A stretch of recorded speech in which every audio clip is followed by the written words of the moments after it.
Okay, good afternoon, everyone. So I think let's start, and then if anyone else wants to join, they can just pop in during the session. Okay, so for today's additional session, we are going to give you a little bit of feedback based on the test, and then also just go through the questions and explain to you what was actually required of you and what was the most common errors and mistakes students made to try and help you guys to not make the same mistakes again in the exam and lose easy marks, or at the end of the day fail one question and then overall you failing because of some exam technique that you haven't applied. Okay, so let's start off just with how did the test actually go. So the top student received 81%. So you guys can see this test was doable. If you approached it correctly, you could have actually gotten a fairly good mark. The average for the test was 52%. I was very happy with how the results looked in general, because I know a lot of you, your aim is to pass this subject. So I thought a lot of you actually listened to some of the guidance in class on how to approach a test to try and get that 50% at the end of the day. Now, why was the average so low in comparison to what the...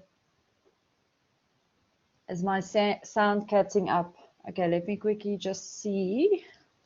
Just hold on a second. Okay, is this better?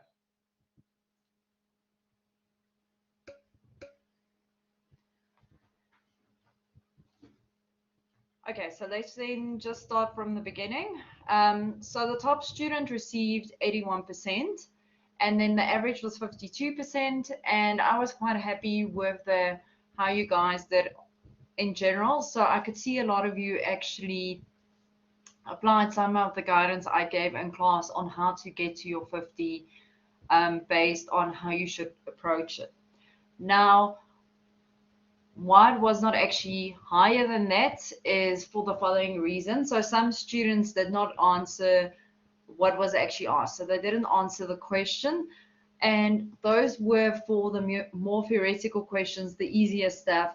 Students didn't actually understand the question, and then they lost 5 or 6 marks for something that was not complex at all, which then meant some students actually just failed the paper because of it. Then for question 2, some students actually applied VAT even though there was no mention of VAT made in that question at all. And because of that, they lost the marks, which would have actually helped them do a lot better. Some students didn't finish the test, so that means they're not pacing themselves correctly.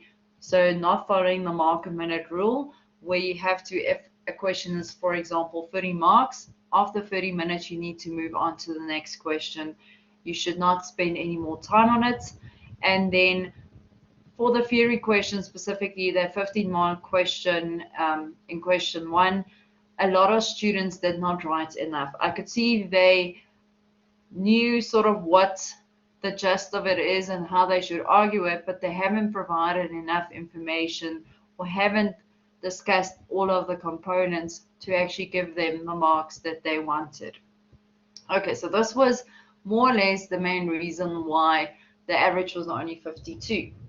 So I'm going to share the test question with you, and then I've already added some commentary on it, just to make up some time, and I will load this after the class on BC Learn for you guys. Okay, so this test paper was made up of 2 questions. The first question focused more on your gross income, your different types of taxes. You had to do the general deduction formula, so it was more generic type of question. So they tried to cover a few of the learning units in question 1, and then question 2 was purely application, where you had to take a bulk amount of information, process it, and then go and work out the taxable income. Now for question 1, the first question, they ask you to discuss how a company will register as a taxpayer for the first time. Now, what you had to explain in this specific question was the IT-77 form for registration as a company for tax the first time. Now, remember, when you do this form initially, you can register for one or multiple taxes during that form. A lot of students, however, discussed the VAT registration criteria. So when is it voluntary or compulsory to be registered for VAT purposes? And that's not what they asked. They asked you, when will you register as a taxpayer? Now remember, a taxpayer can be registered for multiple types of taxes. So this was also part of the VC Learn Activity 3.1.1, which you guys had for homework. So I could see based on how students answered this, whether you have done this and whether you could remember what you've actually done in that scenario. Then question 1.2, you had to explain the difference between direct and indirect tax. So you had to explain to me what it is, and then you had to provide an example. Now, a lot of students got confused between what is direct tax and indirect tax, or they explained it incorrectly. So the explanation didn't really explain to me what it is, and then the examples were either incorrect, so they, for example, gave an indirect tax example for direct tax and vice versa. Okay, so if you gave an appropriate example, you would have received the mark based on that discussion. Then question 1.3, they ask you to briefly discuss the general deduction formula. Now, all you had to do for that question is you had to give a definition and list the main components, those 6 components. A lot of students explained to me where it is in your tax framework. It's after your gross income and exemptions and before your taxable capital gain. That was generally the type of answer I received. Those students that did include some of the components didn't include all of the components, so they lost marks there. So this was one of the questions where students lost 6 easy marks, which resulted in them not performing as well as they could have.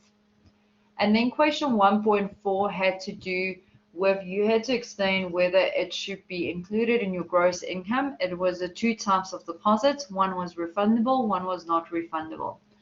Now, what you had to see from that is the one that is refundable, it has a condition linked to it. So if you're unable to take the holiday at the reserved time, they had to refund the guest that deposit. Whereas the other one, irrespective of whether you take it or not, so if you can't take it, you actually forfeit your deposit. Now, a lot of students realized that these 2 deposits are different and would potentially be dealt with differently. However, what they did not actually discuss is the various components of gross income. So they did not discuss each and every element and then apply the theory to that. And that is why, in general, this question, most people passed it. They got the 50%, but they could have actually got about 80% for this question if they just included a bit more detail in their discussion. So for this type of question where it's 15 marks, you need to discuss all of the components and provide more detail. So giving me 3 or 4 lines is not sufficient. Depending on how big your handwriting is, you should aim for a 15-mark question, depending on how concise you are, between a half a page to a page. If you write smallly, if you write a bit bigger, then maybe aim for a page and a half. So there were marks allocated for listing the components, and then there were marks allocated for the specific discussion around each component, and then marks for your conclusion based on what you've discussed earlier. Now, in this question, they also told you there were 2 separate bank accounts.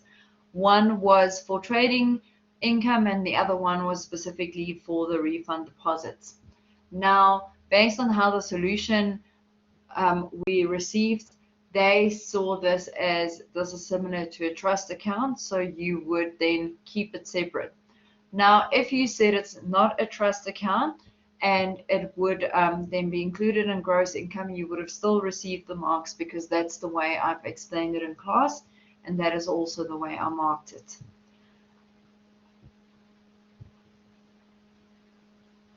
Okay, so just to recap for this question, you had to discuss each component briefly, and then the receive and accrued by. That was the element where most of the marks were at, where you had to discuss whether they've actually received this money because it's deposits and some of them have to be refunded. Okay, so I'm going to now share the PowerPoint again, and then we're going to go through what your answer was supposed to look like. So for question 1.1, what you had to list is you had to say, to register for the first time, you complete the I2 or IB 77 form, and it has to be signed and completed and then submitted at a SARS branch. Okay, so that was one of the requirements. And then what you had to give me is details regarding what information. Now, what some students did is they talked about the form and then said there's details that have to be filled in on the form, but they did not elaborate on what details. Now, if you've got a question with 5 marks, just giving me the sentence with a form is not sufficient. You need to elaborate and bulk it out a bit. So at the end of the day, 5 marks, 5 points should be written now. So the type of information we were expecting to see is the registered name of the company or the trade name, then your postal or your registered address. Now, note here, it's the registered address. It's not a residential address. Those things are 2 different things. Then it's the company registration number and not the company VAT number. The VAT number you get once you have registered for that specific type of tax. You do not receive it, you do not have that information prior to registering as a taxpayer. And then the nature of the business. So what does the business actually do, and not the type of business. Okay, because the registered name would have indicated sort of what type of business it is. And then your turnover and expected turnover. So that is what they use to determine if you have to register for VAT or not, and whether you can register as a micro business or a small business corporation. So that is why the turnover is important. And then the registration date, so when the company was registered, and the banking details, and then the particulars of your public officer or the representative and the 3 main directors or shareholders. So that is the type of answer we were expecting to see based on what was asked. For question 1.2, what you had to say is direct tax is a tax paid directly to SARS and is normally levied on income and profit. So if you discussed something in the line of it's based on income and profits, it's directly charged on a taxpayer, and you mentioned, for example, it's income tax, capital gains tax, something like that, I would have given you the marks. For indirect tax, what a lot of students wrote there is they said it is based on the sale of goods and services, or the purchases of goods and services. The main thing it is an indirect tax. It is normally levied on the consumption of goods and services. So if you told me it's on the purchase of goods and services, I did give it to you guys, but it is actually the consumption. So I am using whatever I've purchased. And you should have indicated as well that the tax is shifted from one person to another. So what happens is if one supplier purchases the goods and then sells it on, they are basically on charging the VAT by raising the output VAT, and they claim the input VAT. And an example of this was input VAT. Now, as I mentioned, some students swapped these around and explained VAT as a direct tax and income tax as an indirect tax, and vice versa. So that's what happened. Then for question 1.3, like I mentioned, you had to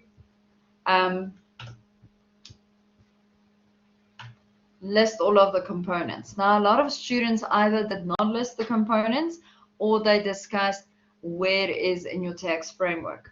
Now remember, the definition states that you are allowed to claim a deduction if you were carrying, so it's that one where you are carrying on a trade, you actually incurred an expense or a loss during the year of assessment, and it was in the production of income, and that amount is not capital in nature. So those are the normal components, and then the last one, which they also gave marks for, is the fact if you state it is not prohibited in terms of section 23. So there were actually 7 points which you could have received for this question at the end of the day if you knew the definition. So this was actually easy marks if you just understood what the definition is and the different components. For question 1.4, how you should have structured it is as follows. So you firstly had to indicate that the company is a resident and will be taxed on their worldwide income. So you first had to just mention, are they a resident, are they a non-resident, and which source of income will be taxed to receive a mark. Then you would have to indicate that an amount had to be included in your gross income, but only if it meets all of the requirements. So that's all of your components. Now you will see on the left-hand side that each component receives half a mark. So you get half a mark for just stating the components, and then you get marks for actually the application. Now, a lot of students did not even list the components, or they only list the components and gave a conclusion and did not do the application. Very few students actually listed that this should be a resident or that this company is a resident, or even made reference to it. Okay, now based on the information, we know there's 2 types of deposits. Now, where the issue came in was whether it's received by or accrued to your taxpayer. So your other components, you will see the answers were quite short and to the point. So for the areas that is not really the main issue, you only have to just state whether it is what is applicable and just give me the short and sweets of it. I don't need to see a long paragraph for those items because you are wasting time. So what some of the students also did is they contradicted themselves in between the question. So for one item, they would state that, for example, that it has been received, and then further on they would say, no, it wasn't received because there's a question linked to it. And then you would also lose the marks because you need to be consistent with what you write throughout. That's how we mark your questions. Okay, so let's look at what you were supposed to write down. So the first thing, the first component is the total amount in cash or otherwise. There you had to state that there are 2 different types of deposits received. There's your refundable and your non-refundable, and both have a monetary value. So both of them have been received in cash, and you would have received the mark for that. So just by stating that the deposits that were received does have a monetary value would have scored you a mark. You do not have to write it exactly this way, but if you got to that point, you would have received the mark.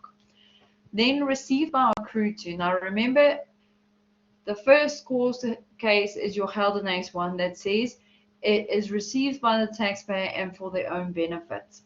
So even if you did not list the court case, you would have received 1 mark just for stating what the court case is about. So that an amount is received by the taxpayer for their own benefit.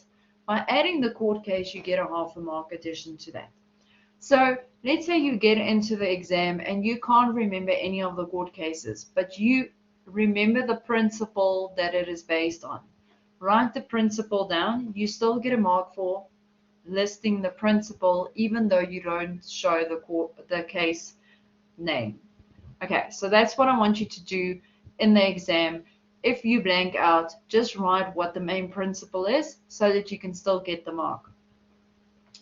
Okay, so they tell you You also had to mention that both of these deposits were deposited into the company's bank account, but we need to determine if it has actually been received or accrued, because that's the issue. Has it actually been received? Now, then you start splitting it between the two types of deposits.